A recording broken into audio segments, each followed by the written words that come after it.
It started before the city stirred. The sky above Washington, D.C. was still bruised purple with the last remnants of night, the Potomac River quietly exhaling its morning fog, when a lone figure stood at the arched window of the Archbishop's private study. The clock on the wall read 4:43 a.m., and yet Father Michael Reynolds hadn't slept. He hadn't prayed either. He just stood there, watching the outlines of the Capitol dome fade in and out of the mist. His fingertips rested lightly on the cold glass, as if seeking confirmation that the world outside was still real. Behind him, a leather-bound dossier lay unopened on the mahogany desk, briefing materials for his first official press engagement as the newly appointed Archbishop of Washington. But Michael had other plans. "Bring him to me," he said quietly, not turning around.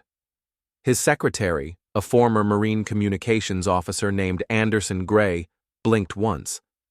He had been scanning the day's digital calendar, expecting a request about security detail or protocol clarifications. Certainly not this. "I'm sorry, Your Grace." "Bring who?" Michael finally turned. His eyes were sharp, alert, but burdened. "Justice," he said, "the dog, from St. Joseph's Cathedral." The silence that followed wasn't from confusion, it was from disbelief. "You mean the—" "Yes," Michael interrupted. "The retired military canine, the one Francis wouldn't part with. I want him here." Anderson's training told him not to react, but even the best-trained soldier couldn't hide the flicker in his eyes. "Understood," he said slowly. "Should I inform the Archdiocesan Council? Or arrange a private entrance through the B2 garage?" Michael shook his head. "No, he comes through the front gates, broad daylight." Anderson hesitated. "With all due respect, sir, the optics—" "Let them see," Michael said, voice firmer now. "Let them wonder.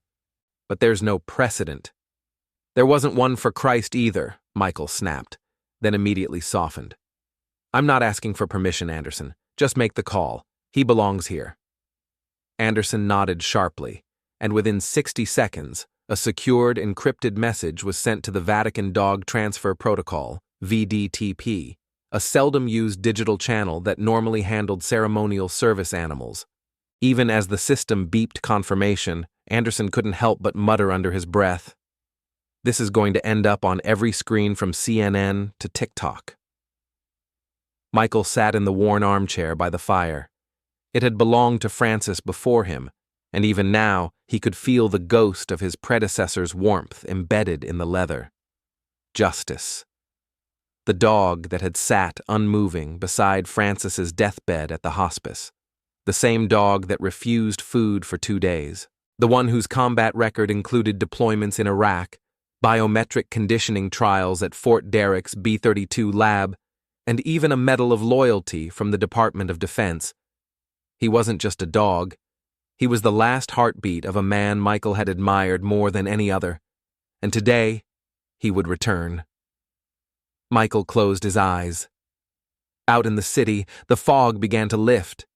By 6:18 a.m., the gates of the Archbishop's residence were stirred for the first time that morning by the soft, padded steps of Agent Carla McNeil, the lead on the local canine transport team. The specialized van, unmarked but tracked via federal GPS mesh, pulled into the compound under escort. Justice sat inside, still composed, watching the city pass like a silent judge. "He didn't resist," Carla whispered through her comms. "He just walked in." Anderson nodded grimly as the vehicle rolled to a stop. "The Archbishop is waiting inside." She raised a brow. "Is this standard protocol for clergy?" "Nothing about today is standard." The side door hissed open, and Justice stepped down with military precision. 75 pounds of Belgian Malinois muscle, his body still carrying the grace of years in service, though his muzzle now peppered gray. A faint scar ran above his right eye, a memory from a roadside explosion near Basra. Michael watched through the window. Justice didn't bark, didn't whimper. He simply stood still, facing the massive carved oak doors.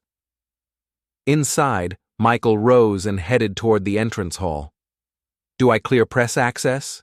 Anderson asked as he walked beside him. Michael paused in front of the door, running his hand down the row of saintly figures carved in relief, all of them frozen in divine agony or awe. "No," he said finally.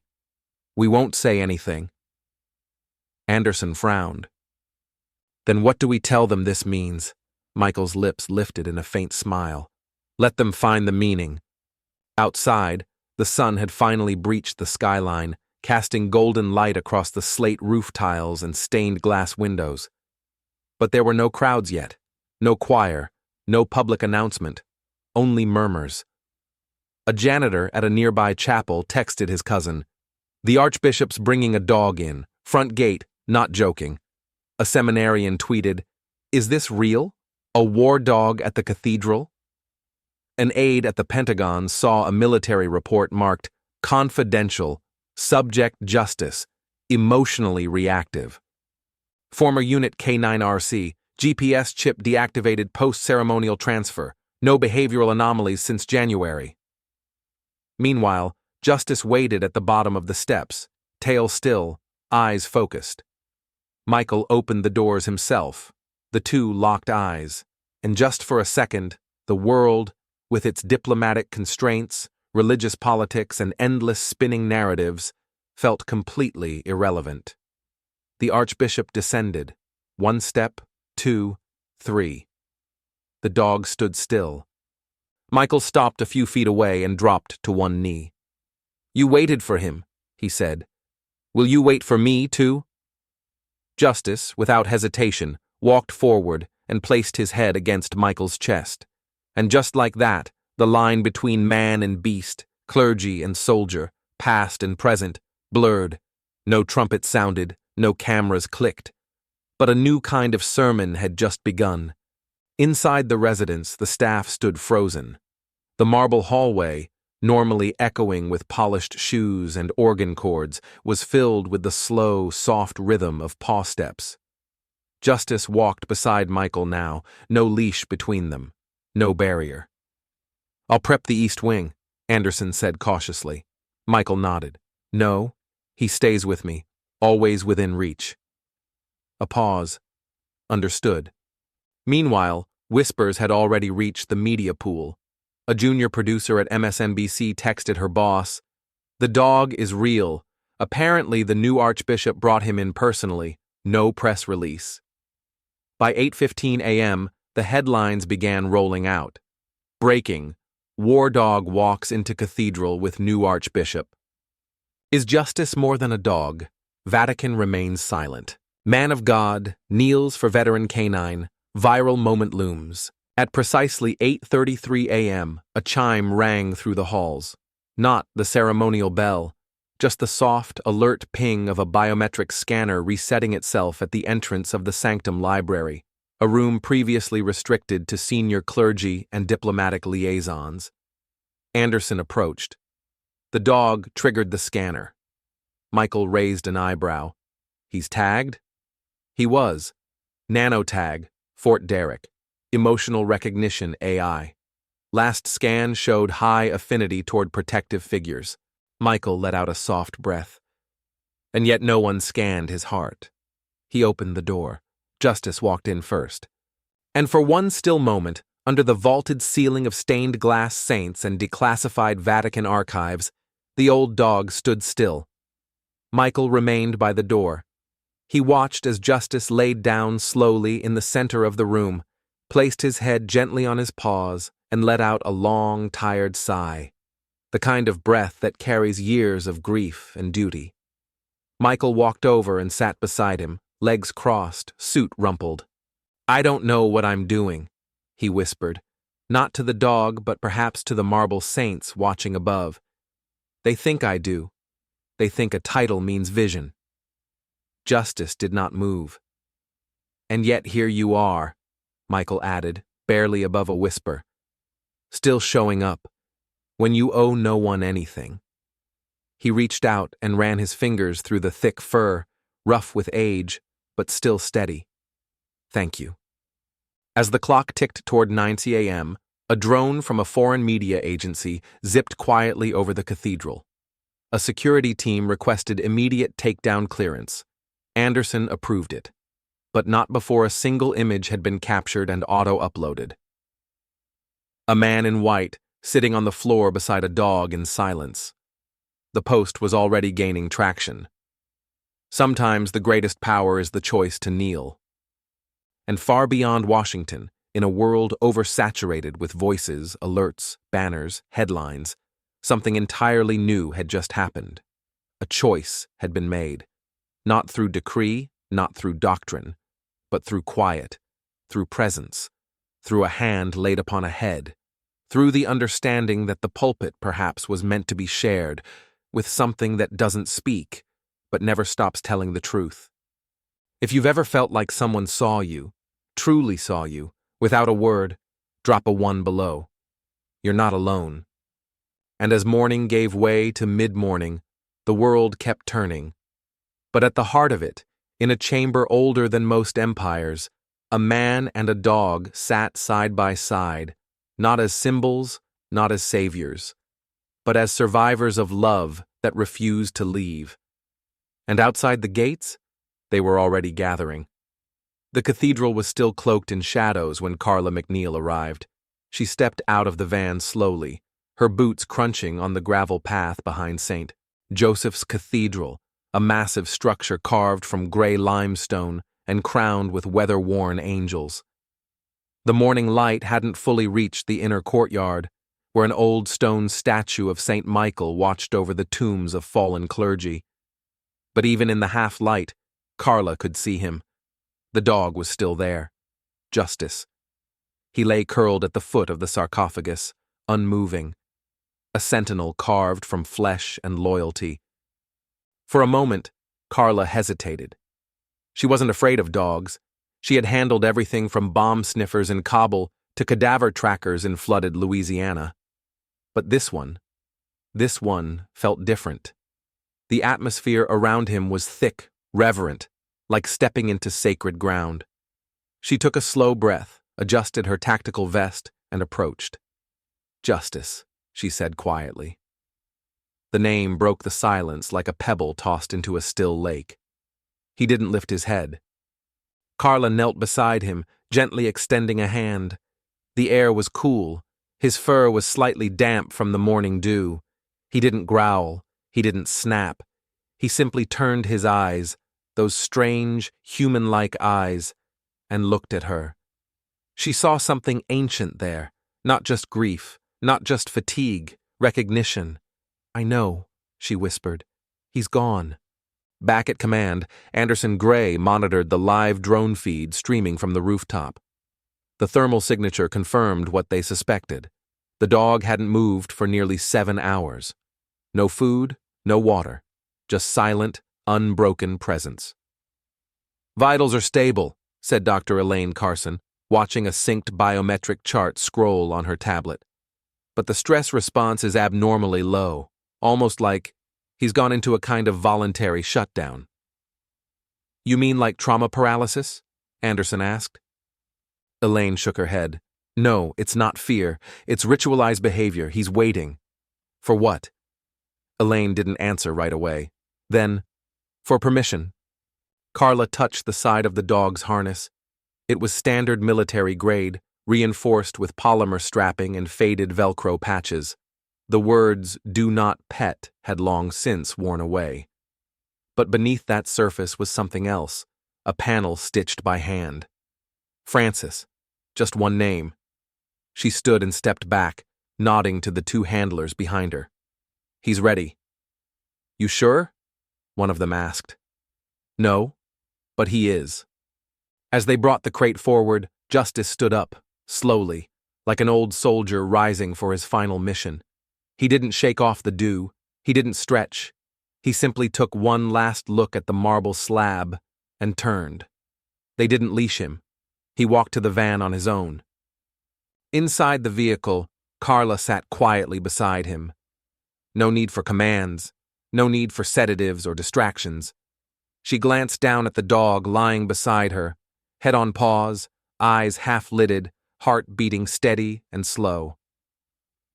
"I saw your record," she murmured. "2 tours in the Middle East, explosives, scent tracking. You lost your partner in Mosul." Justice blinked once. "And then they retired you, sent you to that lab, B32, for neuro-emotion chip integration. You weren't just a dog after that. You were a mirror." The dog didn't move. Carla looked forward, suddenly unsure who she was talking to. At the gates of the Archdiocese compound, Anderson received the ping. "Inbound," he told the guard at the checkpoint. "Let them through." Behind him, Father Michael stood in his cassock, watching the fog thin across the courtyard. "They said he hasn't eaten," Anderson noted. "He's full," Michael replied. "Of what?" Michael glanced sideways. "Memory." The van came to a slow stop. No one rushed. There were no sirens, no fanfare. Just the faint sound of the tires coming to rest against the gravel. Carla stepped out first, then opened the door. Justice stepped down, nose to the air. He sniffed once, then moved forward, not toward Michael, not toward the press, but toward the stairs of the Chapel of St. Remembrance, the oldest part of the cathedral grounds. Michael followed. Inside the chapel, dust hung in the air like suspended breath. Long unlit candles sat dormant in their holders. The pews, polished but aged, stretched silently toward the altar. Justice walked to the very front, then lay down, again, right beneath the statue of Christ crucified. Michael watched him for a long moment, his expression unreadable. Then, "Why here?" Elaine, who had arrived silently behind them, answered first. "This chapel was where Francis gave his last confession," she said. Michael turned, startled. "How would you know that?" "He told me, 2 weeks before he died. Said it would be the one place even the Vatican wouldn't think to look if the end came suddenly." "What did he think he was hiding from?" Elaine hesitated. "Maybe not what. Maybe who." A buzz on Anderson's tablet interrupted the moment. "They're picking up chatter online," he said. "Images leaked, hashtags trending, dog of God, the silent witness. There's even a petition demanding justice be canonized." Michael smiled without humor. "Let them canonize themselves. This isn't about a symbol." "What is it about then?" Elaine asked. Michael walked to the front, sat down in the first pew, his back straight, hands folded.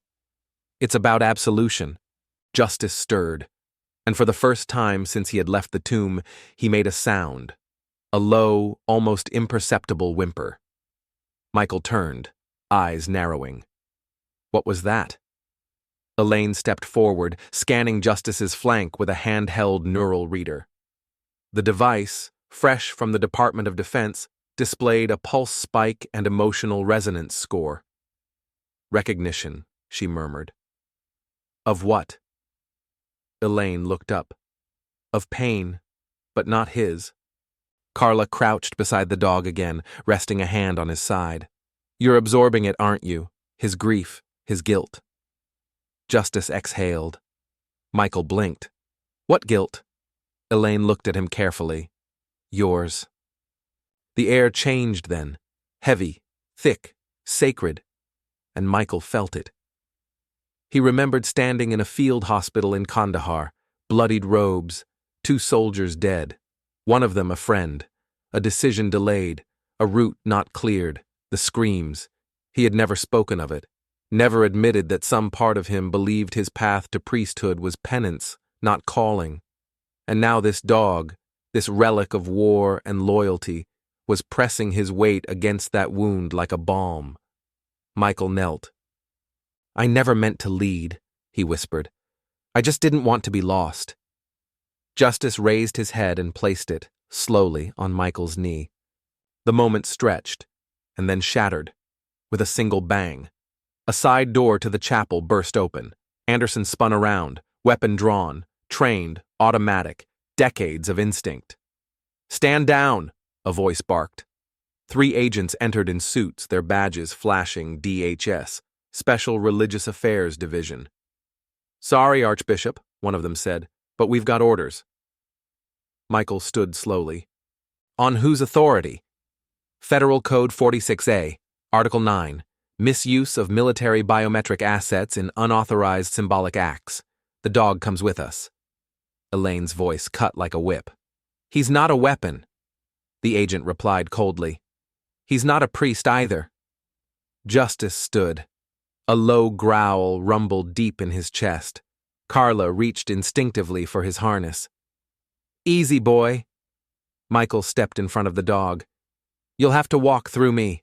The agents didn't move. The dog didn't either. For a full 10 seconds, the chapel felt like a bomb waiting to go off.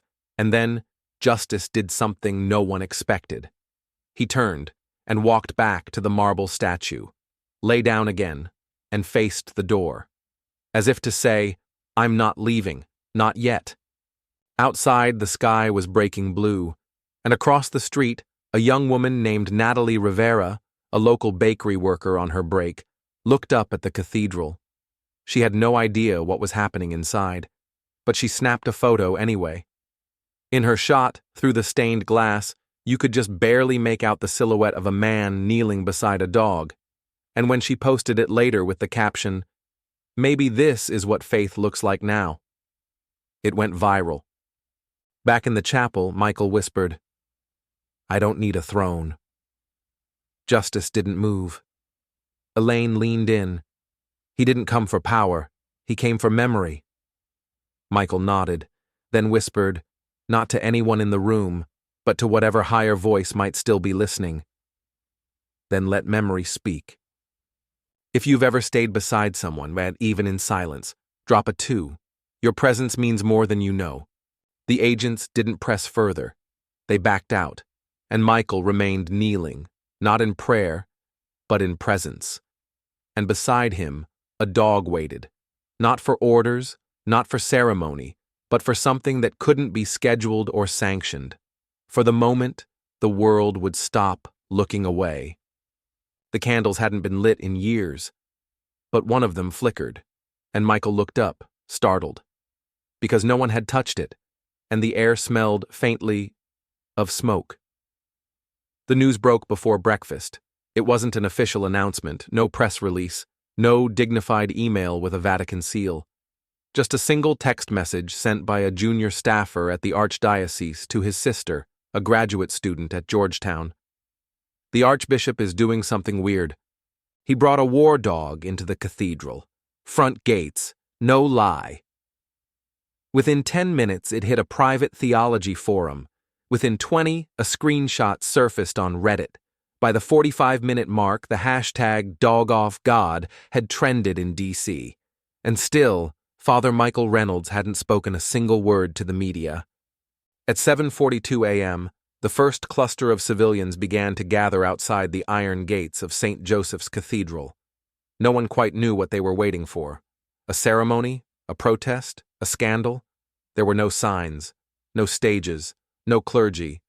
Just a few locals, joggers, retirees, baristas on break, all staring toward the cathedral as if it might suddenly speak. And then came the vans. NBC, CBS, Telemundo. The BBC sent a freelance stringer.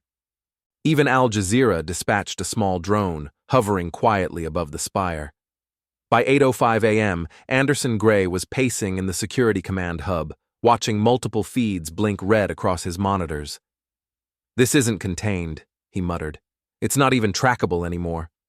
He turned to Elaine Carson, who stood in the far corner, her lab coat rumpled, holding a styrofoam cup of black coffee.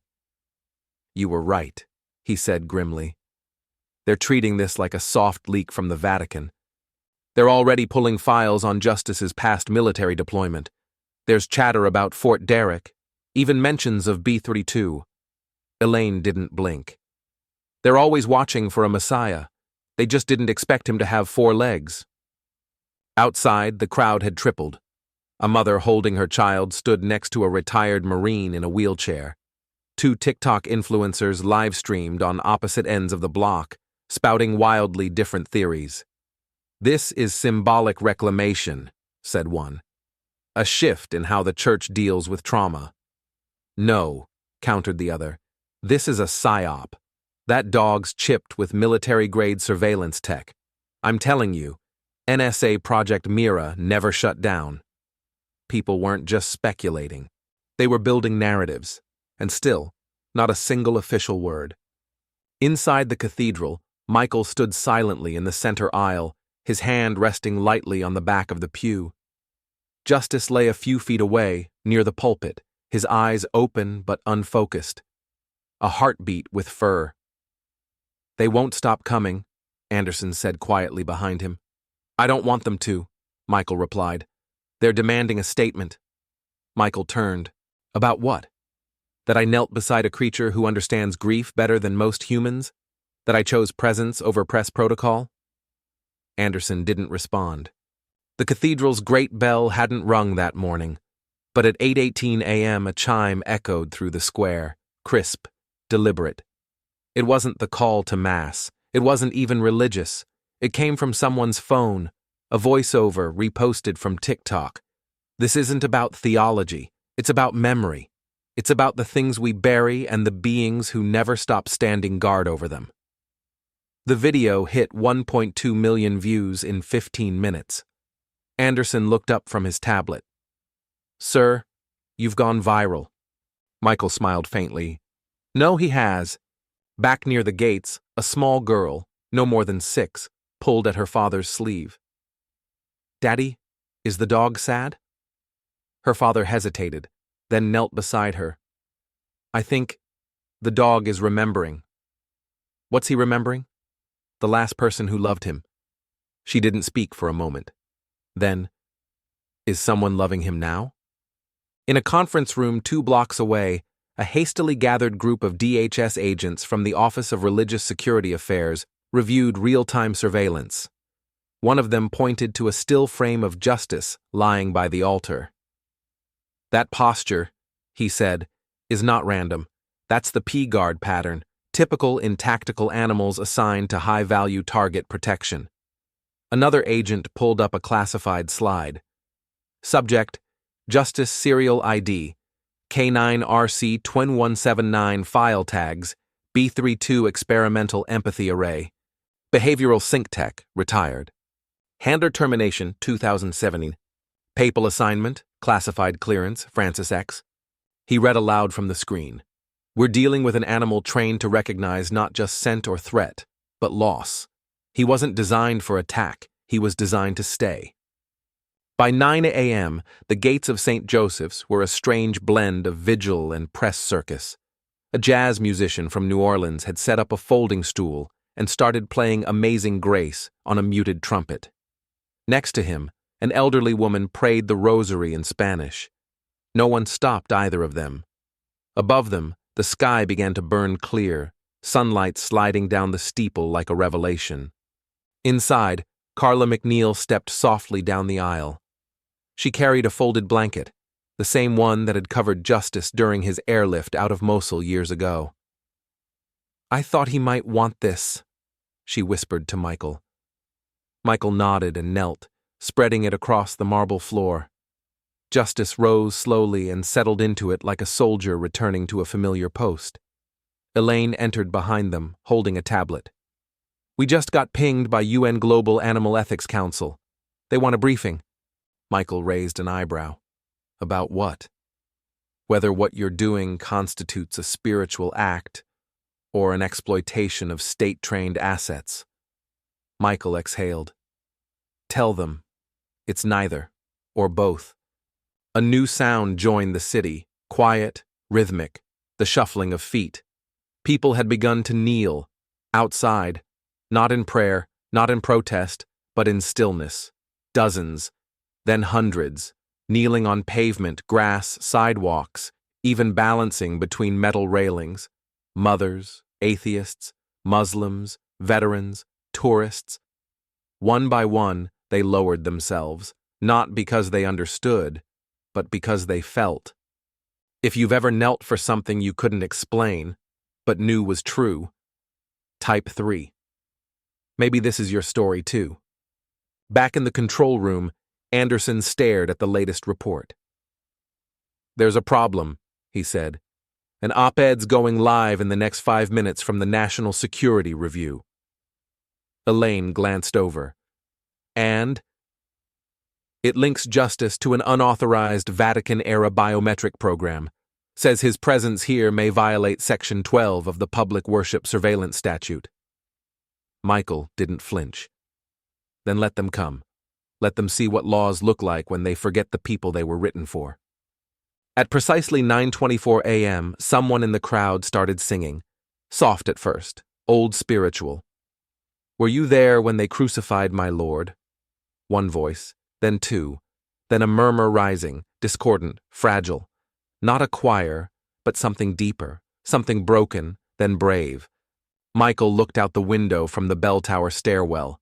He saw them, kneeling, not waiting for him, waiting with him.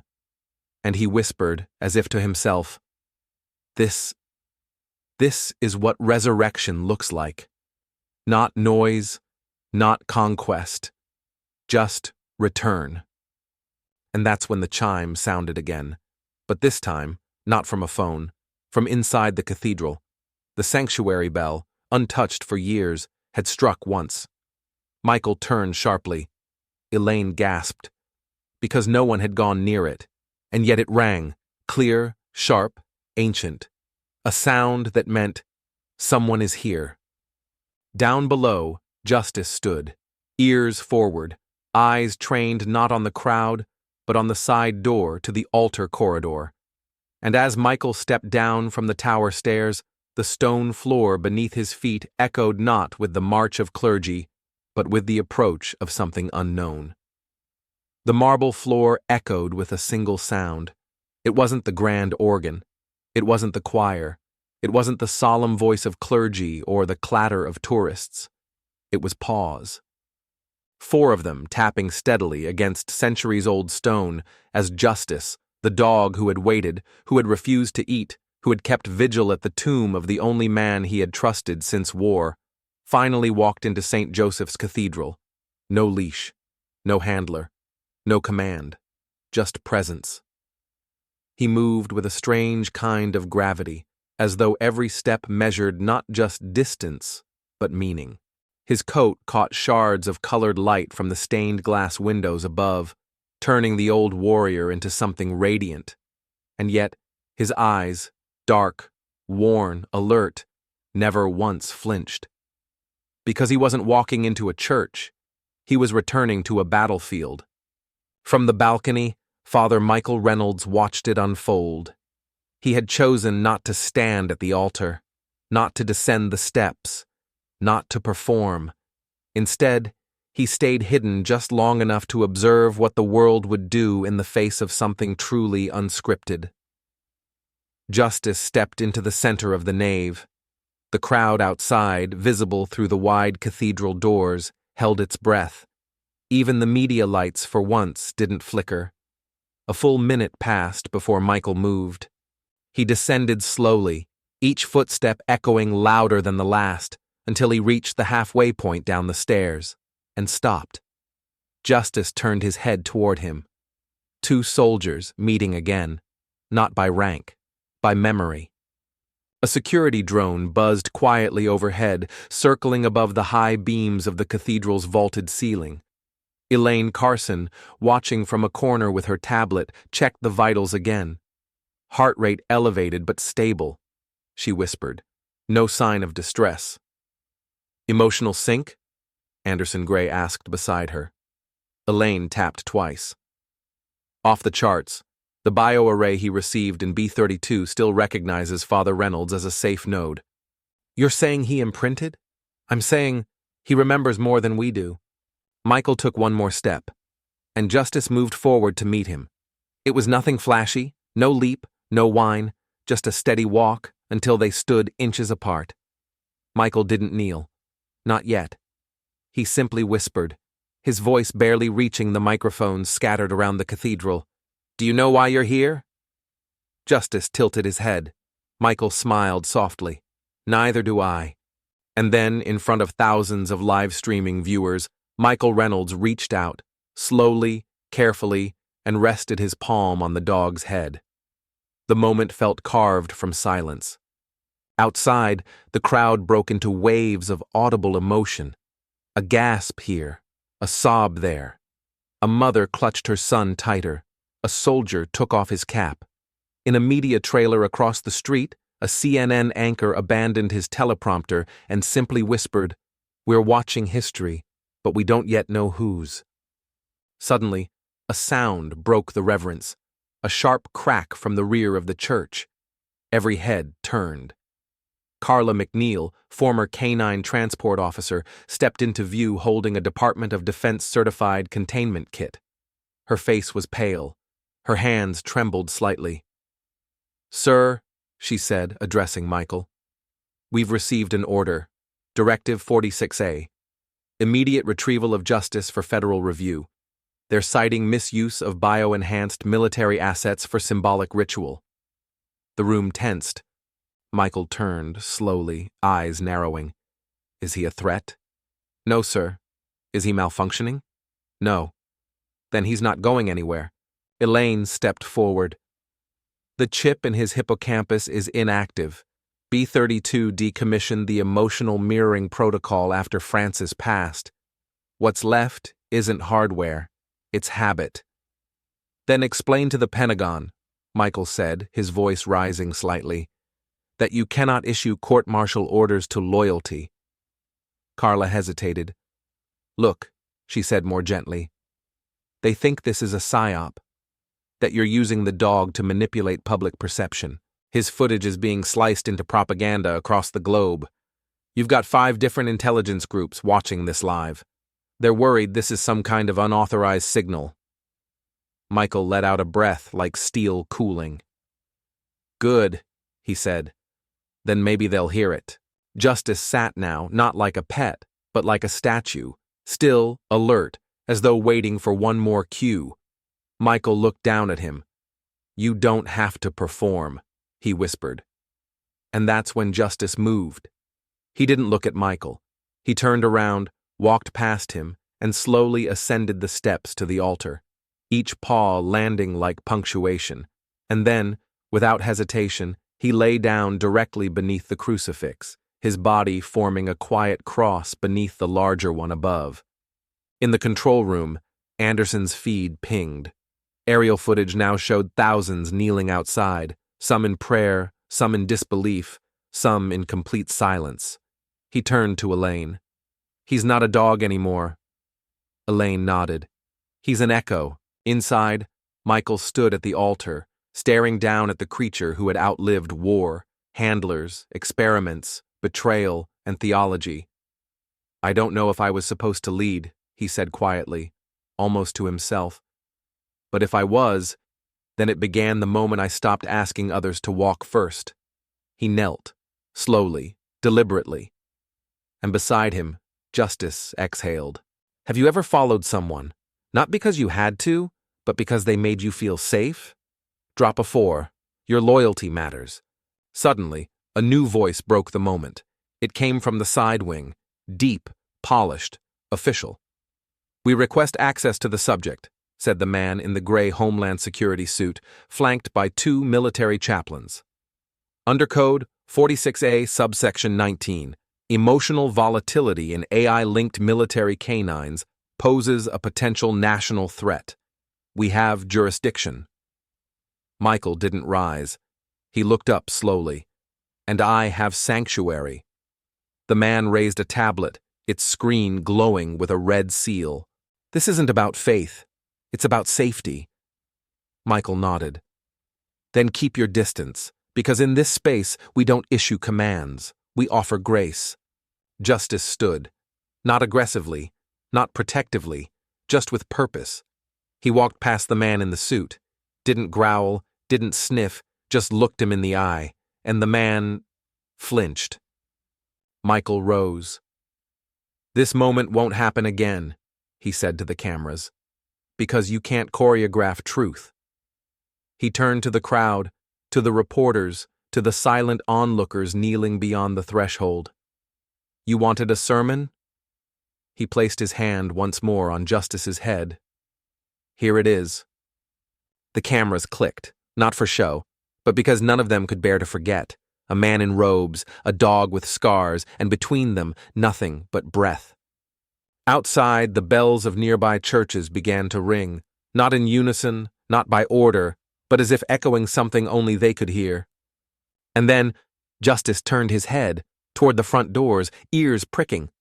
Michael followed the gaze, and through the glass a figure stood, unannounced, unarmed, unmistakable. The Pope's emissary, sent from Rome. He hadn't come for a meeting.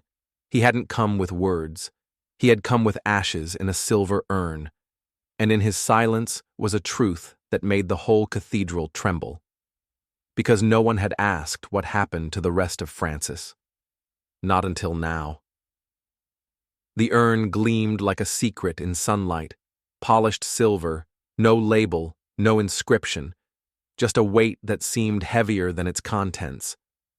The papal emissary held it in both hands as he crossed the threshold of St. Joseph's Cathedral.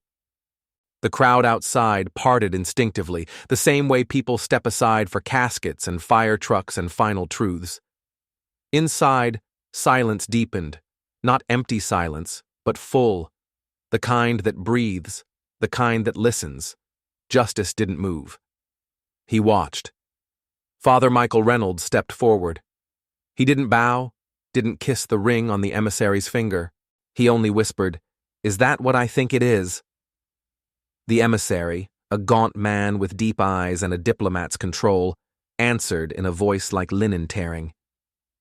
"It's what was never buried." The room shifted, because now they all knew.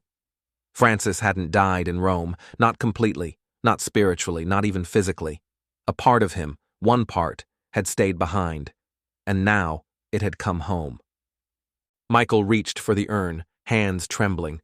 He expected heat or cold, but it was just weight, the kind that doesn't leave your arms even when you put it down. And then, the kneeling began. Not Michael's, not yet. It started in the second pew. A woman in a blue coat, holding a notebook full of prayers she never had the courage to say aloud. She slid from the bench onto her knees, silently. Then a man in a wheelchair reached down, one shaky hand gripping the rail to lift himself. A teenager with a protest sign folded it, laid it on the floor, and dropped beside it. Within minutes, the entire center aisle was lined with knees. No one instructed them. They simply saw a man holding the ashes of someone who had once made the world believe again, and they did what felt truer than words. Justice rose, walked to the base of the altar, and sat, not guarding, not blocking, just watching, a witness to grief, a guardian of return. Michael stared down at the urn. His thoughts weren't composed. They weren't even linear. They were fragments. Why now? Why send him back in pieces? Why me? But what rose to the surface wasn't theology. It was memory. A tent in Kandahar, sand drifting through a torn flap, 2 soldiers gone, blood still warm on his hands, a confession he never spoke, a promise he never made, and yet somehow kept. He turned to the emissary. "Why bring this now?" "Because the Church," the man replied, "cannot carry what it refuses to bury." Michael blinked. That's when it hit him. This wasn't just about a dog, or a man, or even a pope. This was about a system learning how to grieve. He stepped back, handed the urn to Anderson, who accepted it like a relic. Then Michael dropped to his knees, and it wasn't graceful. His knees hit the marble hard, his spine curved, his hands touched the floor like he needed to find something deeper than architecture, not for show, not for liturgy, but because his body had finally remembered what his soul had known for years. We do not lead by standing tall. We lead by getting low. Elaine Carson watched from the edge of the altar. She wasn't crying. She was recording vitals. Justice's readings had changed. Breath, steady, heart rate, aligned. Neural response, synchronized with the human beside him. She whispered, He's mirroring. Anderson looked over. Mirroring what? Elaine didn't answer, because she didn't need to. The dog's posture, the man's posture, they were one. At the back of the cathedral, a young man live-streamed. He didn't speak, just held his phone steady as his viewers poured into the comments. What am I watching? This isn't religion. This is something else. I haven't believed in anything in 5 years, but I'm kneeling too. Drop a 5 if this broke you. Michael spoke, barely audible, but the microphones caught it. Forgiveness is not granted by hierarchy. It is granted by remembering. And I forgot.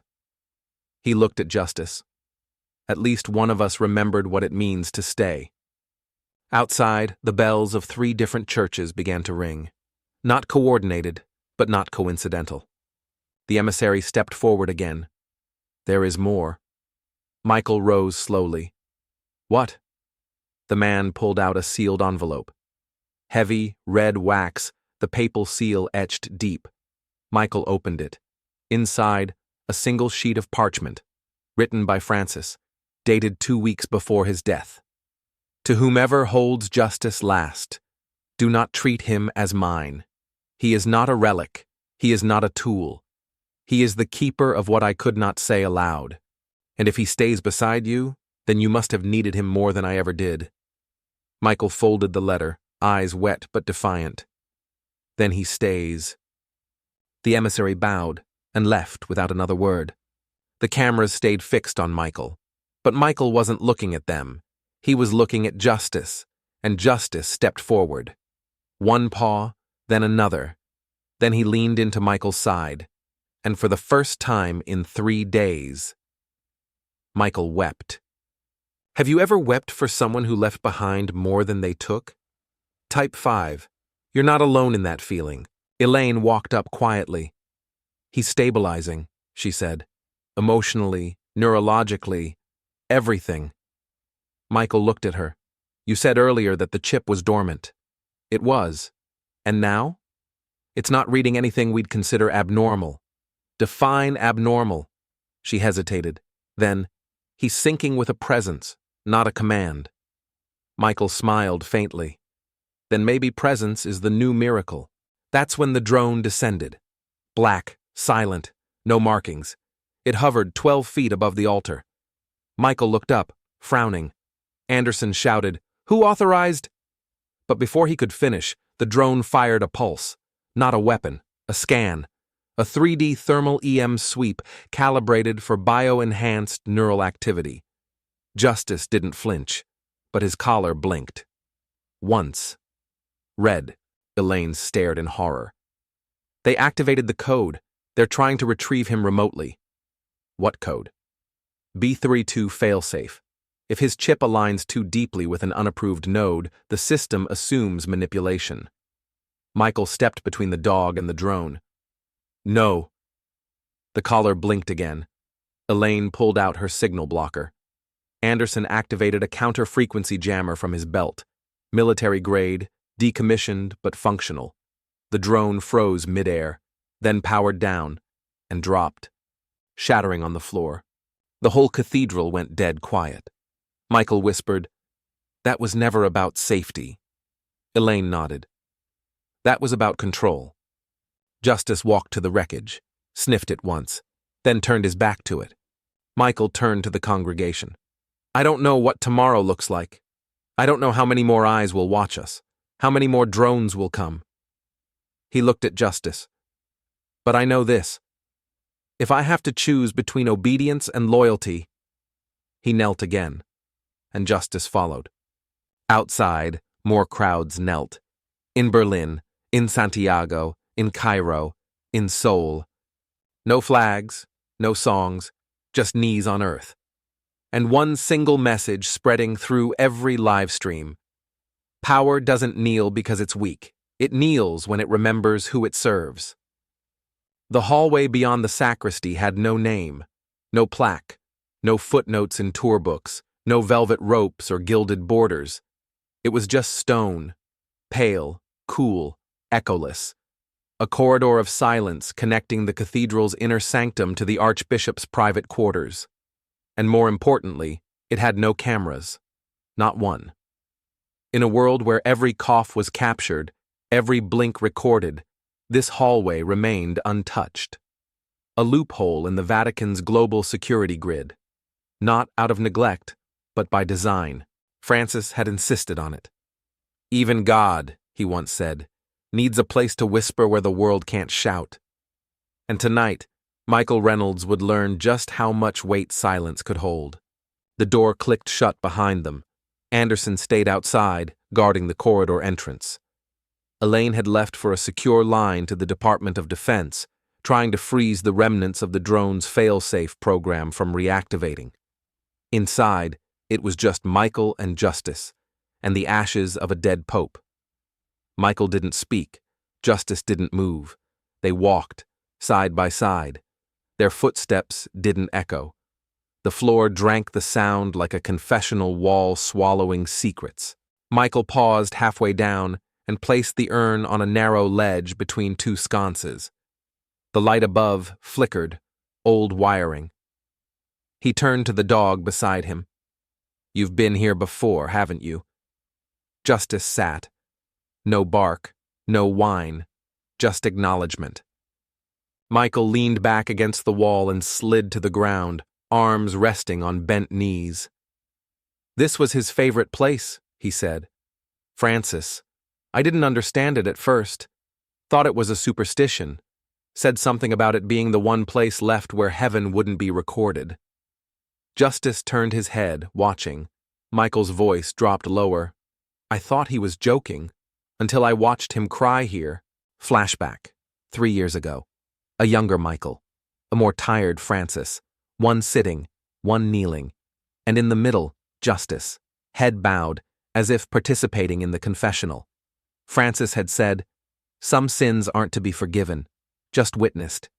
And then he'd named them.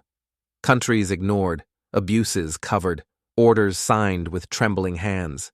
Not to excuse, just to say them out loud where the ceiling couldn't leak it. Back in the present, Michael rested his hand on Justice's shoulder. "I never knew what to do with all that truth," he whispered, "so I buried it. In sermons, in silence, in service." Justice leaned into him. The hallway felt warmer now. Then, a sound. Soft. Not footsteps, not mechanical, something deeper. A low hum beneath the floor. Michael sat up straighter. Justice stood. "What is that?" He pressed his palm to the stone. The vibration was real, subtle, rhythmic, almost like breathing. He stood, heart beginning to race, walked 10 steps forward and turned. An archway to his left, previously unnoticed, now open. No lock, no light, just air. Old air. Francis had never mentioned another passage. Michael stepped inside. It was narrower than the hallway, built not for processions, but for secrecy. The walls here were raw, unfinished. Some places still bore the saw marks of renovation long abandoned, and etched into one wall, nearly invisible in the dim light, were numbers, B32. Michael stopped cold. No way. That was a Department of Defense tag, specifically for bioexperimental facilities. The same classification as the Fort Detrick lab, where Justice had once been scanned, chipped, and tested under pretext of companion animal therapy for combat veterans. But what the hell was it doing under a cathedral? He turned back to Justice. "You knew." The dog didn't move, but his eyes, they didn't blink. Ever walked into something you weren't supposed to find but couldn't walk away from? Drop a 6. Some truths wait in silence. The passage led deeper. Michael passed abandoned crates, most marked in Latin. One was labeled Animus Monitoring Unit, A2 disarmed. Another, Cognition Synchronization, Ethical Review pending. He pulled his phone, but there was no signal, no GPS, no Wi-Fi, only silence, and the feeling of being watched by memories.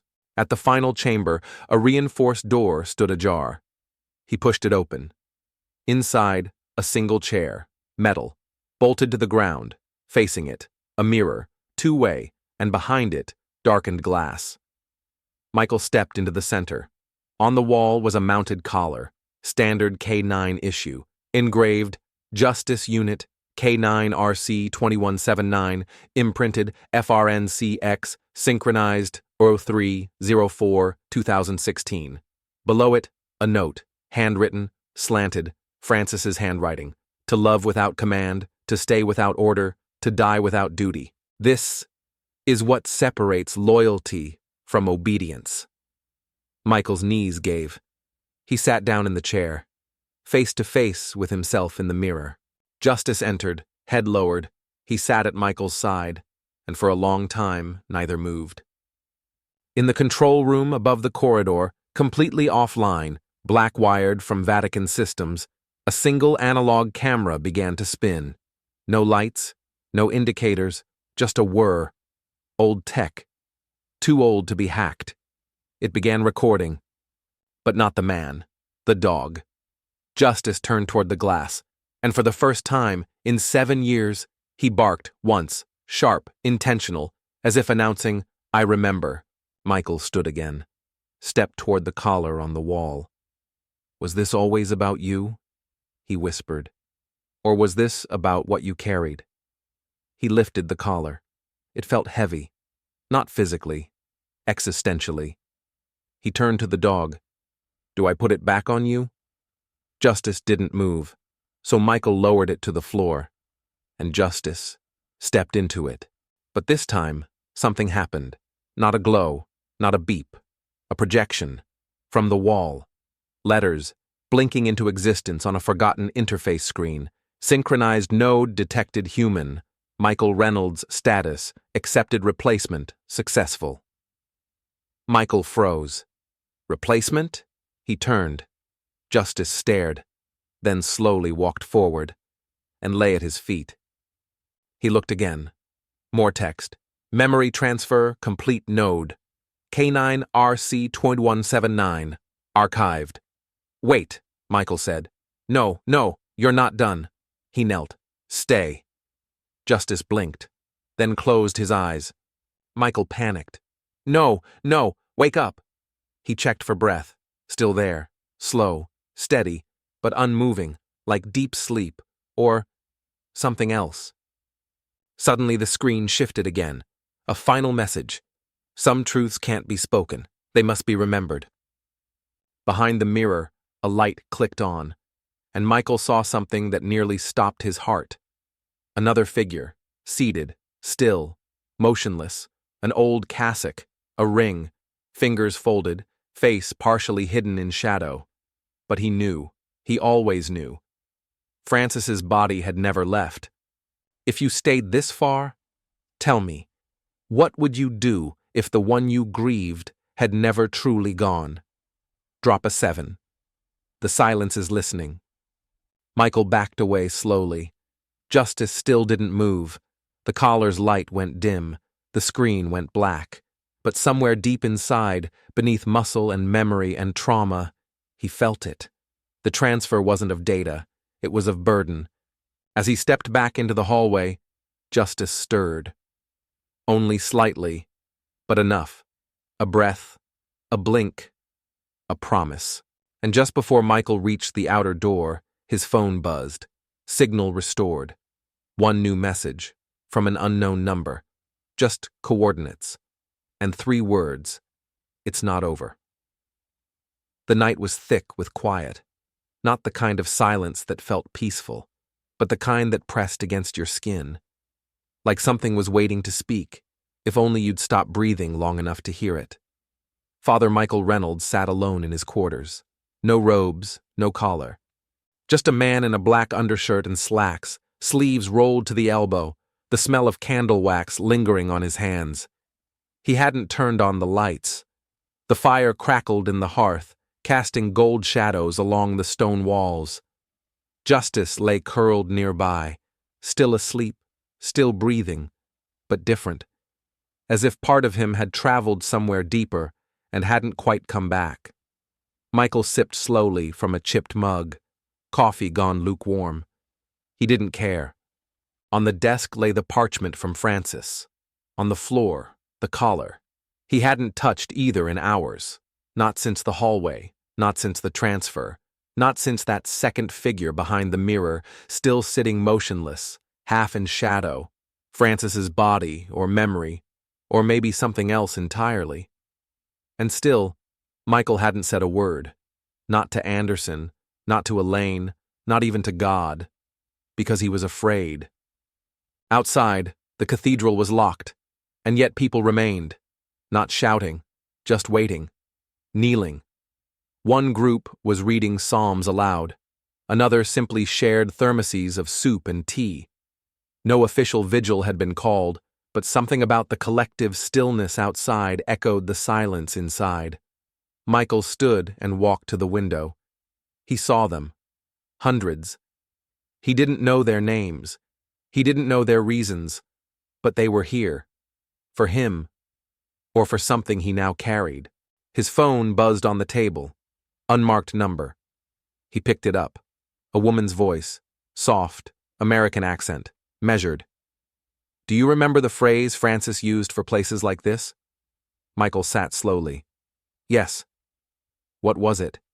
He closed his eyes. "Echo rooms for the soul." The line held a breath. Then don't fill them with noise. Not yet. The call ended. No identification. No trace. But he knew who it was. The woman from B32. She was still watching, still listening, and maybe still hoping. Michael leaned back. He thought of the hallway, of Justice's bark, of the word replacement. Was he really here to take over something Francis had started, or was he a mistake in the system, a man who'd knelt once too often? Flashback, a field hospital, the hiss of morphine, the priest's hands shaking over a soldier's last breath. Michael, younger, staring at his own trembling palms and whispering, "God, if you won't speak, I'll do it for you." And maybe that's when the rot had begun. He stood again and knelt beside Justice, ran a hand along the dog's shoulder. "You're not just a witness, are you?" he whispered. "You're a compass." Justice didn't stir, but his ear twitched slightly.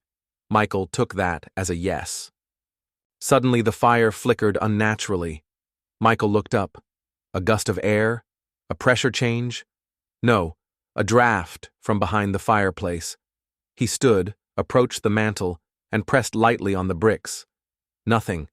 But when he pushed the right side, one block shifted inward.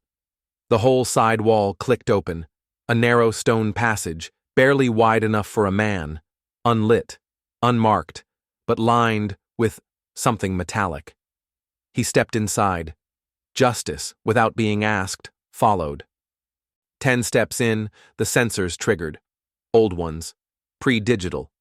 You could hear them click. Not to record, to mark entry. And that's when the lights snapped on. Not overhead, but under the walls. A soft line of biometric LEDs, military issue, pulsing with warmth. They weren't church tech. They were DoD grade. Michael followed them until the passage widened. A small room, one bench, a single screen embedded in the far wall. On it, a familiar logo. Project Patronus. He hadn't seen that since seminary training, when rumors whispered of clergy embedded in Black Ops missions. Spiritual advisors with combat clearance, they called them. A blend of theology and tactics. He'd thought it was fiction. But the screen blinked awake. User detected node. Justice, synced human. Michael Reynolds. Status. Prophet mode, active. Michael froze. Prophet mode? The screen shifted. A voice. Not synthetic, not recorded. It was Francis's voice. But it was different, measured, programmatic. If you're hearing this, then Justice has chosen you. Not because you're pure, but because you've broken the same way I did. Michael sank to the bench. Francis continued. The church cannot survive another lie wrapped in ritual. It must learn silence again, not emptiness, but presence. A pause. You must not lead them. You must remind them. There is a difference. Then the screen went black. Just 3 words remained: stay, kneel, listen. Michael sat there for what felt like hours. Justice lay at his feet. Neither moved, neither needed to. If you've ever had to lead in silence, drop a 7. Because not every leader speaks, some just stay. When they finally left the room, it was morning. The crowd outside had grown. Lines around the block. The gates remained closed, but no one tried to enter. They were waiting for something other than spectacle. Back in the cathedral, Anderson approached. They're demanding a statement: press, Vatican, Homeland. Michael nodded. And I'll give one. When? He turned to Justice. After we walk. Walk where? Michael smiled. To where no one's listening. They left through the east gate. Quiet. No media trail, just Michael and a dog. 2 shadows moving through dawn. On the steps of a veterans' shelter 6 blocks away, they stopped. Michael sat. Justice lay beside him, and slowly, one by one, people recognized him. Not the robes, not the title, just the presence. And they began to sit, too. By noon, the shelter steps were full. No microphones, no liturgy, just stillness, just breath. And for the first time in weeks, Michael spoke, but not to the people, to the dog. Francis thought you were the sermon. He smiled. I think you're the pause. Justice lifted his head and placed it in Michael's lap. If you think silence can heal louder than speeches, say nothing, or type 7 if you hear me anyway. Back at the cathedral, a figure stepped from the shadows of the narthex, hooded, tall, carrying a case, military issue. He walked to the center aisle, opened the case. Inside, a replica collar. But this one wasn't for a dog. It was sized for a man, and engraved with one word: replacement. The tremor didn't come from the ground. It came from within. Inside the vaulted silence of St. Joseph's Cathedral, beneath stone arches meant to outlast nations, something had begun to fracture, and the first to feel it were not the priests nor the politicians, but the people kneeling at the edge of the altar, where scripture ended and silence began. Father Michael Reynolds wasn't at the pulpit. He was nowhere near the vestments. He stood at the back, his collar undone, sleeves rolled up, a faint blood stain at the edge of his cuff from where he'd helped a homeless man hours before. At his side, as always, was Justice, the dog, the relic, the rebel, and now, perhaps, something more dangerous than all of them. The Vatican's Emergency Council met at 3:06 a.m. Rome time. 12 cardinals, 3 military liaisons, 1 representative from the Department of Homeland Security. The room was soundproofed, Wi-Fi shielded, and layered beneath an active counter-surveillance field, standard protocol ever since the 46A protocol leak of 2022. Tell me again, Cardinal Rosario snapped, how this became an international incident over a dog. No one answered, because it wasn't about the dog anymore. It was about the collar, the replacement signal, the prophet mode logs, and the footage, God help them, the footage. Michael kneeling with the collar in his hands, the crowd silent, Justice laying at his feet like an anointed beast. The entire Catholic algorithmic engagement matrix had imploded. Millions of impressions, billions of silent views, no hashtags, no captions, just a simple title: When Power Finally Listened. Michael didn't know about the council meeting, but he felt it. In the coldness of the marble, in the flickering of the votive candles, in the weight of the air itself. He hadn't spoken in 3 hours. Neither had Justice. Elaine Carson finally broke the quiet. You need to prepare for removal. Michael looked up. Who's removing me? Not officially, she said, but the Vatican's pushing for a transfer. They'll call it sabbatical. Maybe reassignment. You know the code. Michael shook his head. I didn't break any laws. She held up her tablet. No, but you broke their rhythm. Anderson entered then. He looked like he hadn't slept. Intel confirmed. Someone leaked the Project Patronus records. Michael blinked. B-32? Anderson nodded. Every node, every experiment, including the collar series and emotional synchronization trials. Elaine added, they're spinning it like heresy meets hacking, Vatican AI and U.S. behavioral warfare wrapped in a prayer shawl. Michael almost laughed, then didn't. Outside the cathedral, hundreds had become thousands. No marching, no violence, just stillness. Every 10 minutes someone new would kneel, and someone else would cry. But no one would speak. It had become a living sermon. A drone buzzed overhead, commercial grade this time. It streamed to 3.7 million live viewers within the hour. One of the top comments read, "He's not preaching, he's remembering." Another, "This isn't church. It's the first honest thing I've ever seen from one." And finally, simply, "Drop a 3 if this man is leading better by kneeling than your entire government standing. Do you believe silence can be louder than power? Drop a 3. Sometimes tremors begin with stillness. In Rome, the council began debating ecclesiastical containment. We cannot allow a rogue node, man or beast, to rewrite our liturgical authority, said Cardinal Navarro. The U.S. Homeland Liaison cut in. Respectfully, Cardinal, this isn't about your liturgy anymore. This is about a psychological cascade event. The prophet protocol wasn't supposed to activate without layered moral oversight. Navarro snapped, "We are the oversight." The liaison leaned forward. Then explain why a war dog with a disabled neural array just made half the Western world fall to its knees. No one answered. Michael walked through the empty cathedral in socks, shoes off, grounded. His feet traced the cracks in the marble, fissures that had existed long before his arrival but had never been seen until now. Justice followed closely, not guarding, just mirroring. Elaine caught up.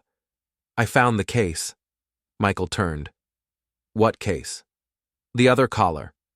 She opened a black ballistic briefcase. Inside, an exact replica, but with red light wiring, and an override module labeled Vicar Testing, Do Not Deploy Without Code DS. Michael stared at it. "What does DS mean?" Elaine didn't answer. He looked up. "What does it mean, Elaine?" She whispered, "Divine substitution." Flashback. B-32. Francis at the lab. Justice pacing in a containment cell. A priest. A general. A geneticist. And Francis saying, "I don't need him to protect me. I need him to know when I've stopped protecting others." The silence afterward was clinical. Now Michael understood. Back in the cathedral, Anderson ran in with urgency. "They're moving," he said. "Rome, D.C. Both want it shut down. The live stream, the kneeling, the imagery. They're calling it spiritual disinformation. National security's involved." Michael exhaled. "So they're afraid of people feeling something they can't explain?" Anderson nodded, terrified. Michael stood on the steps of the altar, thousands outside, all waiting, no microphone, no camera. He raised his hand and lowered it. A man in the third row removed his shoes. A woman behind him did the same. And then a boy, and then a senator, and then an atheist, all barefoot, on stone, as if to say, we are not stepping into history. We are remembering where we came from. At that moment, the Vatican press office released a statement, a single line. "Authority does not kneel." And just minutes later, Michael stepped down from the altar and laid flat on the floor, face to the marble, palms open, prostrate, no robe, no ego, just breath, just gravity, just a man remembering what heaven feels like when it hurts. Justice lay beside him, then crawled forward and laid his head across Michael's chest. The camera drone above shuddered, and millions of people held their breath. At Homeland HQ, someone shouted, "We lost the feed!" "No," said the tech. "We didn't. We just got blocked." "By what?" The tech stared at the screen. "By the crowd. Their phones, their bodies. They're forming a human signal interference net. We can't penetrate it. In the cathedral, a little girl walked in. She wasn't stopped. No one had the will to. She tiptoed past the pews. Kneeling adults moved to let her through. She walked to the altar, looked at Michael, then Justice, then knelt beside them and whispered, "Is this where God listens?" Michael opened one eye, smiled, and nodded. If you've ever believed a child understands what a council never could, drop a 3. The church isn't trembling. It's remembering. Back in Rome, an advisor whispered into Navarro's ear. He stood and walked out of the council chamber, into a stone corridor, alone. He pulled out his own collar, simple, unworn in years. And slowly, he knelt and whispered, "I remember too." The summons came at dawn. A plain white envelope slid under the cathedral's wooden side door. No seal, no return address. Just a single sentence typed in bold, sans serif font. "You are hereby requested to appear before the Joint Ecclesiastical Security Tribunal under Article 46A, unauthorized emotional activation of classified biological asset. And under that, the dog must come with you." Michael stood at the door for a long time, the paper curling in his fingers. He didn't need to read it twice. Justice was asleep by the altar, head resting on one paw, unaware, or perhaps all too aware, that the world was moving toward a moment it could no longer avoid. A trial. Not for Michael. Not yet. But for justice. For a creature who couldn't speak, couldn't testify, and yet had shaken more nations with his silence than 10,000 voices screaming on the steps of Congress. The tribunal was to be held at Fort Waynscott, a hybrid military clerical installation in Maryland, an old base converted into a spiritual security assessment facility. The kind of place where files got reclassified, where ethics blurred, and where loyalty could be put on trial without ever using the word guilt. Michael, in his collar and black coat, led Justice to the black van that awaited them. He wasn't handcuffed, but the weight of every stare, every drone, every quiet gasp from the onlookers as they departed the cathedral was heavier than any chain. Fort Waynscott's courtroom didn't look like a courtroom. It was a biometric theater, half Senate chamber, half psychiatric ward. Smooth white walls, chairs that adjusted automatically to blood pressure readings. Every panel in the room could read cortisol spikes. Every light changed according to vocal pitch. In the center, a glass platform. For the dog. Justice walked in without resistance. He stepped onto the platform, sat down, and looked up at the ring of men and women surrounding him. Priests, officers, therapists, algorithmic ethicists from MIT, one Vatican Cardinal, 2 behavioral analysts from the Department of Defense, and behind bulletproof one-way glass, the press, watching, always watching. Michael stood beside him. I will not let him face this alone. A woman in a gray suit stood, American, sharp, mid-40s, DHS patch sewn into her lapel. Lead investigator Marlene Kessler. Father Reynolds, you are not on trial here today. Michael didn't move. That's not true, and you know it. She stared at him. Then let's begin. Kessler turned to the crowd. Ladies and gentlemen, we are gathered to review the ethical, spiritual, and national security implications of an incident that has, in less than 96 hours, destabilized 2 global faith structures and compromised sensitive behavioral sync technology developed under Project Patronus, most notably involving K9 RC2179, codename Justice. She looked down at the dog. He blinked once. The first to speak was Colonel Darius Flint, behavioral war strategist, formerly stationed in Afghanistan. This dog was never meant for pastoral use, Flint began. He was trained for battlefield bonding, memory reinforcement in trauma-heavy environments, and silent imprinting for real-time ethical countermeasure testing. What Father Reynolds did, what Francis allowed, was emotional theft. Michael's jaw clenched. He's not a weapon. Flint turned. No, he's a mirror. Which is worse. The tribunal played footage, clips of Justice kneeling, Justice lying by Francis's tomb, Justice pressing his head to Michael's knee. Then came the scans. Emotional heat maps, facial sync overlays, Michael's grief matching Justice's empathy output, 98.7% aligned. Ladies and gentlemen, Kessler said, this is not loyalty. This is biofeedback contamination. Michael stepped forward. No, this is memory, and what scares you is that it can't be controlled anymore. A bishop in the back stood slowly, Cardinal Menendez, old, tired, voice like sandpaper and scripture. What, Father Reynolds, do you say to those who believe you have used this dog, this creature, as a prop for theological manipulation? Michael didn't hesitate. I say I never asked him to follow me, I just didn't ask him to leave. Justice stood. Everyone went still.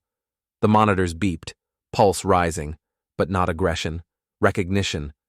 Elaine Carson, present behind a glass panel, murmured, "He's picking up on emotional escalation, specifically guilt." The analyst next to her whispered, "Whose?" Elaine didn't answer. Then came the most unexpected moment.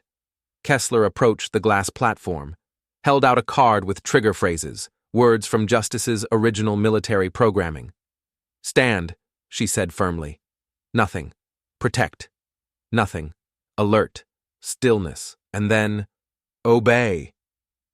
Justice tilted his head, looked directly at her, and lay down.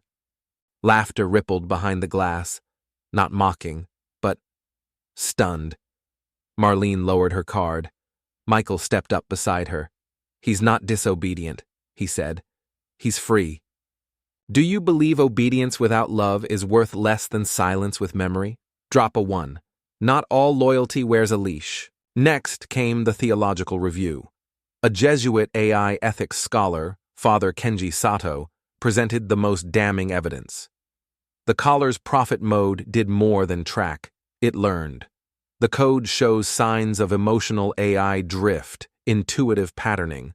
The dog was not taught to kneel beside Father Reynolds. He chose it. And that, frankly, terrifies me. The room buzzed. "This isn't just spiritual disruption," Sato said. "This is theological evolution. We've just witnessed in real time a creature absorb human grief and respond with sacramental behavior. That makes him dangerous to any rigid power structure." Kessler turned. "Do you believe this dog has a soul?" Sato hesitated, then whispered, "I believe he has more than some men I've served with." At that, Cardinal Navarro stood. "I move for containment, permanent, revocation of movement rights. We cannot afford to let biological prophets walk freely." Michael turned. "Then you haven't been listening." Justice stepped off the platform. No one stopped him. He walked, not to Michael, but to Navarro, and sat, silently. Then looked at the Cardinal. Navarro, frozen, stared down at the dog, and for a moment, only a moment, his eyes welled. Because once, years ago, he had a brother who died in war, a brother with a dog, and that look was the same. Justice didn't bark. He simply stood again, walked back to the center, and laid down, facing the tribunal, as if to say, "Now judge me." The room was quiet. Too quiet. Kessler leaned into the mic. "Father Reynolds, final words?" Michael stepped forward. No notes, no defense, just breath. "I didn't call him. I didn't train him. I didn't command him." He turned to Justice. "I just didn't run away when he stayed." The monitors glitched. Power surged, not from within, but from outside. Crowd interference. The tribunal cameras fuzzed, then cleared. And in that moment, a final piece of footage cued itself, unscheduled. An old file, from B-32, never aired. Justice in his cage. Francis kneeling beside him, whispering, "You'll outlive me, but don't outlove me." And Justice licking the man's hand. softly, silently, with all the weight of a psalm no choir could sing. If you believe we were never meant to own what chooses to love us freely, drop a 3. This trial isn't about the dog, it's about us. The verdict never came, not formally. Because as the panel began deliberating, the platform justice lay on went dark. Power lost? No. Override engaged. External signal, unknown source, and on every screen in the room. You cannot contain what was never captured. Justice stood, Michael stepped beside him, and the tribunal, all of them, sat in stunned silence. As the dog walked out of the room, not escorted, not chased, just followed. By the man who finally understood. This wasn't a trial. It was a revelation. He could have walked anywhere, through the crowd, into the forest, across the border, into legend. But he didn't. Justice walked back into the cathedral, back to the very center of the world that had just tried to put him on trial, and lay down, as if to say, "I'm not finished." Michael followed, slower, heavier. He could feel the eyes on him, some reverent, some suspicious, some hollow with the ache of those who desperately needed this not to be true. That a dog, just a dog, could choose love over obedience. That a man could kneel and call it leadership. That presence could be more powerful than proclamation. But justice had chosen. Again. And that, perhaps, was the most disruptive thing of all. The floor of St. Joseph's was still cool, still cracked, still imperfect. Michael sat cross-legged near the altar. He didn't speak. He didn't pray. Justice rested his head on Michael's lap, and together they said nothing. In Rome, Cardinal Navarro watched the live footage alone in his private quarters. He hadn't changed from his robes, hadn't eaten since the verdict failed to materialize.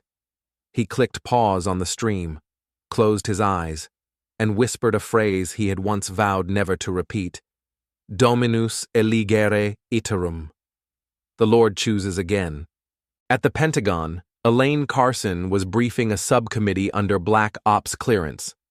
She stood in front of a massive display of neural sync graphs. "This wasn't spontaneous," she said. "It was memory-triggered." A senator frowned. "You mean the dog recognized the cathedral?" "No," Elaine replied. "He recognized the man." Another voice cut in. Colonel Flint. This wasn't loyalty, this was alignment. Emotional resonance activated through recursive trauma signature. That platform wasn't just a symbol, it was a biosynaptic confirmation loop. The senator raised a brow. "So, you're saying the dog chose again, on purpose?" Elaine turned to the screen. "Exactly. And now the world knows choice can't be programmed." Meanwhile, Michael was handed a single sheet of paper by Anderson. White, folded once, typed in all caps. Notice of ecclesiastical reassignment, effective immediately. He read it twice, then set it down beside him like a worn-out sermon, and smiled. "They think they can move me," he whispered to Justice. "But they forgot. I already moved." Have you ever left the place they expected you to stay, just by staying still? Drop a 1. Some revolutions begin by not moving. That night, news stations ran split screens. One side, a man and a dog sitting in silence. The other, archbishops, analysts, generals, all arguing. Polls rolled in, who speaks for faith now? And the numbers weren't even close. The church, under pressure, issued a secondary clarification. Father Michael Reynolds remains a priest in good standing, but will step back from public representation, effective immediately. But even as they released it, a drone captured footage of Michael standing in the courtyard, offering communion to a teenage boy who hadn't entered a church in 7 years. The drone's AI misclassified the interaction, filed it under Act of Counter-Narrative Symbolism. The tag stuck. Later that night, Justice stirred from sleep. He padded quietly to the rear corner of the cathedral, near a sealed confessional booth, sat, faced it, and barked just once. Michael, startled, approached. "What is it?" The booth's door creaked open. No one was inside. But written on the floor, scratched lightly into the wood, were 4 words: "You are not done." The following morning, a letter arrived from the Office of Military Behavioral Ethics, addressed to Justice, stamped "Classified response required." Michael opened it. Inside was a simple question: would the subject be willing to return for voluntary debrief? Attached, coordinates to a desert compound in Nevada. Handwritten note below: "We just want to know why."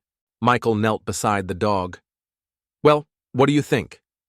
Justice looked at the envelope and placed his paw on it. They left that night. No procession, no news crew, just one priest, one dog, and a single purpose: to let memory speak where algorithms once ruled.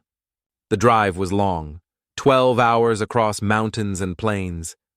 Justice sat upright most of the way, watching out the window, sometimes growling softly at the wind, as if it, too, was trying to remember something. At the compound, they were met by Dr. Layla Mays, once chief architect of Project Patronus. Now in self-imposed exile from the defense world she helped engineer. She greeted them at the gate. Michael spoke first. "You asked why he came back." Layla nodded. "Yes. I think the better question is..." He turned to Justice. "What did we do to him that he had to choose again?" They entered a glass testing chamber, not clinical, gentle, padded with rugs, painted in warm earth tones, calming scents, no restraints, no wires, just presence. Justice walked in on his own and sat. Layla stood at a terminal. "Do you remember this place?" she asked him softly. Justice blinked, then turned toward a blank wall and barked. The wall lit up, projected an image. Michael. But not from today, from years ago, in fatigues, kneeling in sand, face bleeding. Hand on the body of a fallen soldier, Justice at his side. Layla gasped. That file was never uploaded, it was archived offline. Michael looked at her. He remembers what we erase. The next projection, Francis, not speaking, just sitting beside Justice, reading a book in silence, then closing it and weeping. Justice walked toward the projection, sat beside it, and stayed. Have you ever stayed beside a memory because it asked nothing of you? Drop a 1. Some truths don't need words, only presence. Layla turned to Michael. Do you see now? Michael nodded slowly. He never chose a side. He looked at the dog. He chose a person. And that's when the glass shook, slightly, a pressure fluctuation. The room lights dimmed, backup systems kicked in, red alert across the terminal. Michael moved forward. What's happening? Layla's face went pale. They're trying to breach the archive. Who? She hesitated. Not DHS, not Vatican, private sector. Michael clenched his fists. They want to own the memory. Justice barked again, louder. A wall panel shattered. Behind it, a second collar. But this one was different, embedded with a blue core. Michael reached for it. Justice growled. Not at Michael, at the collar, as if to say, that's not the way. Michael turned to Layla. What's in it? Emotion redirection tech, meant to hijack grief into obedience. And you made it? She swallowed. And destroyed it. Michael dropped the collar, crushed it under his heel, and turned back to Justice. Not today. They walked out together, into the desert light, back to the world. Waiting for them at the gate was a child, not more than 9, holding a single sign, I want to remember like him. Justice approached the child, licked his hand, and for the first time in days, wagged his tail. He didn't mean to change doctrine. He only meant to hold him. But sometimes the things that last forever start with the smallest things, the way a hand lingers on fur, the way a heartbeat syncs with breath, the way memory leans forward in the quiet. And in that stillness, under the great dome of St. Joseph's Cathedral, watched by cameras, cardinals, and strangers who had forgotten how to hope, a man and a dog embraced. And nothing was the same after. It had been 40 hours since the tribunal failed to render a verdict. 40 hours since Michael and Justice had returned from Nevada. No ruling, no punishment, no praise, just waiting. But not the kind that passes quietly. This waiting had weight. Because now, the Vatican, the Pentagon, the faithful, the faithless, and every hidden observer in between, all expected something. A concession, a retreat, a miracle. Instead, they got an embrace. It began with a simple act. Justice walking up the steps of the altar unprompted, circling once, then laying down beside Michael, who had collapsed to his knees mid-homily, overwhelmed by the presence of a truth he hadn't prepared to carry. Michael's chest had tightened. His voice had failed. Not from fear, but from memory. A soldier in his arms, a prayer in his mouth, and silence where a God was supposed to answer. He had said, "Sometimes I don't know who's the shepherd and who's the sheep." And Justice had leaned against him. Softly, fully. A gesture without theology, but full of everything doctrine had been trying to describe for 2,000 years. Outside the cathedral, the crowd of onlookers fell to their knees again. Some prayed, some simply cried, and some, for the first time in their lives, felt their hands unclench. Because the moment wasn't about religion anymore, it was about recognition. At the Vatican, the Emergency Ethics Board convened once more, not to argue, to draft. They were rewriting portions of the Doctrine on Created Companionship, a document originally designed to assess AI-integrated pastoral tools. But now its first amendment would read, "There are forms of spiritual embodiment not granted by human ordination, but revealed through witness, presence, and chosen return." And at the bottom of the footnote, in Latin, "Sicut canis," as the dog did. At Fort Detrick, where Justice's chip had first been activated under Protocol 46A, alarms flashed red as a new anomaly was detected. Not malfunction. Adaptation. His neural collar, long believed dormant, had begun generating independent empathy patterns. It was responding to trauma signatures from other people in proximity. Elaine Carson stared at the readout in disbelief. "He's absorbing pain," she whispered. "Not reacting, receiving." A behavioral officer nearby muttered, "That's not a weapon, that's a sacrament." And yet not everyone was convinced. A Vatican advisor spoke sharply into a secure line.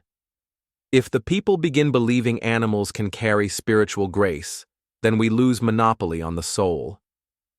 The bishop across the call answered without emotion. Then maybe it wasn't ours to hold. In Washington, D.C., the Committee on National Symbolic Security, CNSS, debated for 6 hours whether Justice should be listed on the Federal Memory Influence Registry, alongside high-impact AI influencers and historical icons whose image carried measurable geopolitical weight. In the end, they created a new category.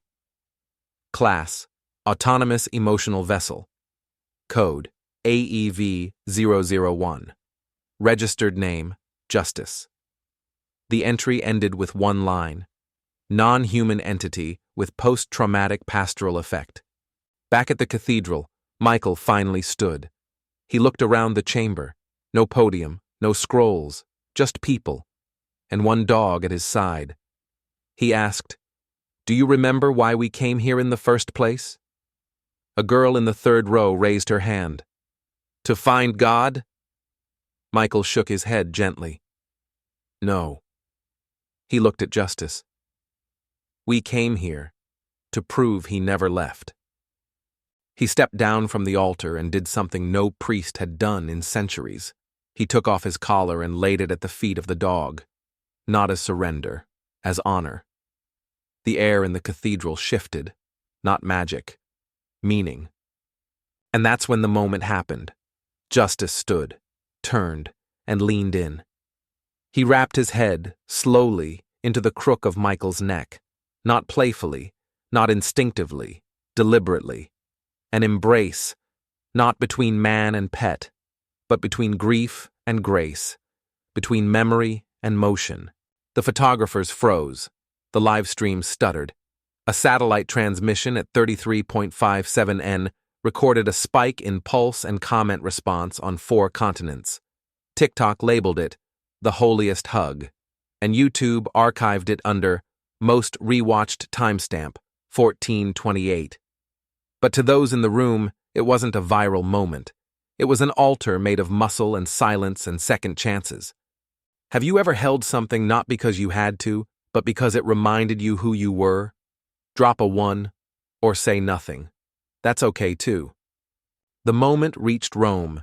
Within 12 hours, 2 Jesuit colleges reopened their ethics electives to include nonverbal spiritual language. A Protestant theologian in Sweden released a new paper titled The Witness That Wasn't Human. And in New York, a retired rabbi tweeted, "That embrace taught me more about my God than 3 decades of commentary." But not all responses were gentle. A hacker group known only as Ecclesia Null defaced 2 Vatican servers with the phrase, "If the dog can heal, what does that make us?" And in black sites across 3 nations, intelligence officers debated quietly whether the emotional bond could be weaponized. But no one dared touch him. Because somehow, justice had become untouchable. Not by law, but by reverence. Meanwhile, Michael received an unexpected visitor. Cardinal Navarro, once his critic, now something else. He entered the cathedral alone, no guards, no entourage, walked up to the altar and knelt, not to Michael, to the dog. "I came to speak," he said quietly. Justice looked up, then laid his head gently across Navarro's hands. The cardinal wept, openly, for minutes, then whispered, "I was wrong." Michael stepped forward. "You were faithful, until fear got louder." Navarro nodded, then said what no one expected. "Let me help change the liturgy." Michael blinked. "You would rewrite canon for this?" Navarro stood. "I'd rewrite myself." That night in the cathedral's private garden, Michael sat beside a fire. Justice at his feet, the stars overhead. He whispered, "We didn't start a movement. We started remembering." Justice didn't respond, but Michael felt his breathing slow, steady, rooted. At 2:12 a.m., the cathedral security cameras caught one final image before the power flickered. Michael, Justice, and a group of pilgrims. No robes, no hierarchy, just people kneeling in a circle, sharing silence. And in the center, Justice leaned forward, touched his head to Michael's chest once more. Then everything went black. The next morning, on the doors of cathedrals across the world, handwritten notes appeared. No explanation, no signature, just 4 words. He stayed. We saw. It began the way all gospels begin, with someone staying, not speaking, not preaching, just staying. And the world didn't know what to do with that. Because this time, the message wasn't words, it was presence. It was a dog lying beside a man who'd dropped his collar. A room of pews no longer waiting for liturgy, but simply breathing in silence. And in that stillness, on the 7th night after the verdict that never came, something shifted across the world. The press tried to frame it. The dog who changed religion. Bioethics on 4 legs. Emotional warfare or divine intervention. But the photos didn't cooperate, because every shot, no matter how it was cropped, told the same story. A man sitting quietly on stone, a dog leaning in, and people choosing to kneel beside them, not because they understood, but because they remembered. In a basement in Berlin, a hacker group named Null Requiem broke into a Vatican data vault. Their goal had been exposure, proof, secrets. Instead, they released a fragment of voice print audio, a deleted memo from Francis to the Patronus Project. Let the data say what it wants, but if the dog ever returns on his own, You'll know the church has just been retaught what it means to follow. The audio was never verified, but it didn't matter. It reached 14 million views in 48 hours. Hashtags faded. People just started calling it the silent gospel. And it spread. A boy in Taiwan printed out Justice's image and taped it to his IV pole.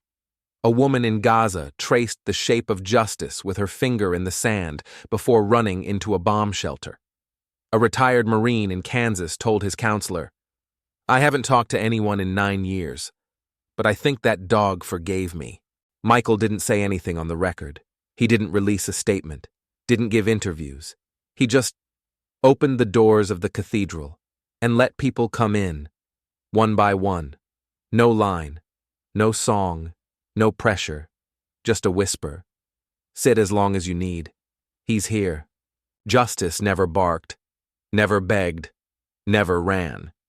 He just stayed, day after day, night after night, and when children cried, he laid his head in their laps. When war veterans limped through the door, he stood beside them. And when the clergy who once tried to excommunicate the movement sat in the back rows in quiet repentance, he walked to them, sat, waited, and forgave, without a word. Have you ever forgiven someone not because they said sorry, but because silence asked you to? Drop a 1. This gospel was never about pages. It was about presence. One night, the Vatican issued a global pastoral letter. For the first time in history, it began not with scripture, but with a photograph. Justice. Michael. A beam of light from the stained glass hitting them both. The caption read, "He did not speak, but the church listened." They called an international synod, not to debate, to receive priests, imams, rabbis, monks, atheist ethicists. The question, can a non-human embody grace? The answer was not unanimous, but it didn't have to be, because outside the conference center, people weren't asking the question. They were kneeling anyway. At B32, the lab that once embedded the emotional sync chip, Elaine Carson stood in an old testing room. The collar Justice wore had been turned off, yet the screens still pulsed, still responded, still recorded. Not command sequences, but patterns of presence. Elaine whispered, "We didn't invent him. We just opened the door." Meanwhile, someone else was watching. Inside a dark facility, a man with a private terminal, unknown clearance. He reviewed the same data, neural overlays, pulse shifts, heat maps from cathedrals around the world. He tapped a note into the system. Recommend deployment of parallel assets. Non-biological. A pause. Then a second note. Designate protocol, Shadow Shepherd. Michael didn't know about any of that. Not yet. He was in the garden again. Beneath the olive trees, reading the Book of Lamentations, aloud to no one in particular. Justice lay nearby. Eyes open, ears twitching, as if following the rhythm of words without sound. And then Michael stopped, looked up, whispered, "Do you think we've done enough?" Justice stood, walked forward, and placed his head on Michael's heart. Just once. No bark, no paw, just wait. Memory. Yes. That night, a man entered the cathedral barefoot. He was soaked in rain, shaking. He had come to confess, but said nothing, just fell to his knees. Justice walked to him, did not lick, did not lean. He simply circled once, and sat. The man wept for 20 minutes, then stood, and whispered to Michael. He said everything I needed. The next morning, a package arrived. No return address. Inside, a collar, identical, but empty of chips, just leather. And a note. What cannot be programmed must be protected. Michael placed it on the altar, and never touched it again. And then, on the 12th night, Justice didn't wake. Not like usual. His eyes opened slowly, but his breath stayed still. Michael knelt, panic in his throat. Justice? Nothing. He pressed his ear to the dog's side, still heartbeat. faint, but there. He carried him to the front of the cathedral, laid him gently on the platform, and sat, waiting. A child approached, the same girl who had once asked, "Is this where God listens?" She knelt beside Justice, placed her hand on his side, and whispered, "He already told us." Michael looked at her. "What did he tell you?" She smiled. "He said stay." Have you ever held someone just to let them go with more peace than they arrived with? Drop a 1. The gospel never ends. It only gets quieter. Justice exhaled. One final breath, then went still. No sound, no twitch, no drama, just rest. Michael wept, but he did not wail, because loss was never the end of faith. It was where faith remembered to breathe. They buried him in the garden. No stone, no cross, just the word stayed carved into the soil. And from the day after, every evening, someone came, not to mourn, but to sit, to listen, to remember the gospel that didn't need to speak to save. And the final line in the Vatican register entry for K9 RC 2179 now reads, "Witness to silence, shepherd to grief, apostle of memory, gospel bearer, not canonized, just known." He never spoke, not once. And yet, in a world flooded with sermons, manifestos, declarations, and commands, it was his silence that lingered longer than any headline. Justice wasn't a preacher. He wasn't a prophet. He wasn't even, strictly speaking, human. But he remembered. And because he remembered, we were forced to remember too. What it means to stay. What it means to choose without being told. What it means to forgive. Not because someone deserves it, but because someone needs it. And in that remembering, something ancient returned to us. Not just faith, but a deeper kind of knowing. The kind you don't need scripture to recognize.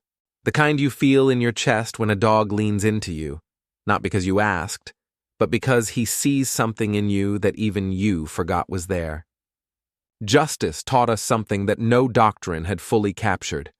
That presence without performance can still be holy. That love without language is still real. That a creature trained for obedience can one day become a living emblem of something far more dangerous: moral freedom. The ability to choose compassion over command. To kneel not because you're ordered, but because you understand what someone is carrying. And in a world obsessed with control, where bioengineered responses, AI-aligned empathy, and algorithmic persuasion are shaping how we grieve, how we trust, how we react, this choice was revolutionary.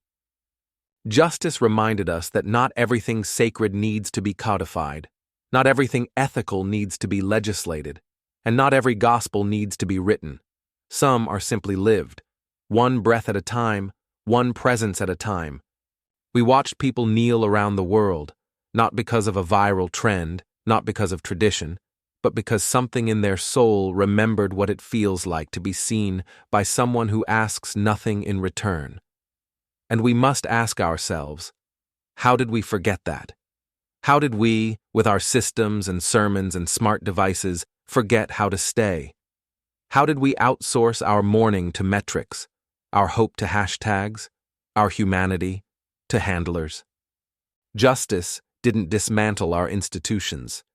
He held a mirror to them, and in that reflection, many saw something they'd long buried, a hunger for grace without gatekeeping. And maybe that's the part that scared the world most, that the one who stayed wasn't trying to claim power. He was just choosing presence. And in choosing presence, he took back what every human heart is born craving, the right to be seen, remembered, and loved, without condition. That's why this story matters. Not because it was about a dog, but because it wasn't. It was about us, about who we become when the noise fades, about what's left when doctrine breaks open and only the quiet is watching, about what we do when we realize the gospel has walked out from behind the pulpit and sat down beside a grieving child, a war veteran, a tired priest, or a stranger who's forgotten how to cry. And now we're left with the most important question of all. What will we choose now that we've seen what choosing looks like? Will we choose convenience again? Certainty? Obedience without empathy? Or will we, like justice, stay with those who are hurting, even when it doesn't serve us? Even when no one is watching? Even when there's nothing to gain? Because in the end, that's what this story was. A gospel without words. A revolution without banners. A sermon written in paw prints and silence. And somehow, it said everything we needed to hear. So now we turn to you. Have you ever been the one left behind? Or maybe, have you ever been the one who stayed quietly because someone needed it? If you've ever felt like this story touched something real inside you, something still raw, still waiting, then maybe you understand the silent gospel more than you realize. And maybe, like Michael, like justice, it's your turn to choose again. If you believe love can still be chosen, even when it can't be commanded, drop a 5. If you think presence still matters in a world that's forgotten how to stay, share this story. And if you've ever been changed by someone who never asked anything of you, let this be the moment you remember them, because sometimes the holiest thing you can do is not speak, but stay, and let your silence echo louder than every voice that ever tried to explain you. If you believe the church, the world, and the soul still have space for silent gospels, drop a 5 and share this story with someone who's forgotten how powerful stillness can be. Because maybe, just maybe, this isn't the end. It's just the first chapter of something we've always known, but only now remembered.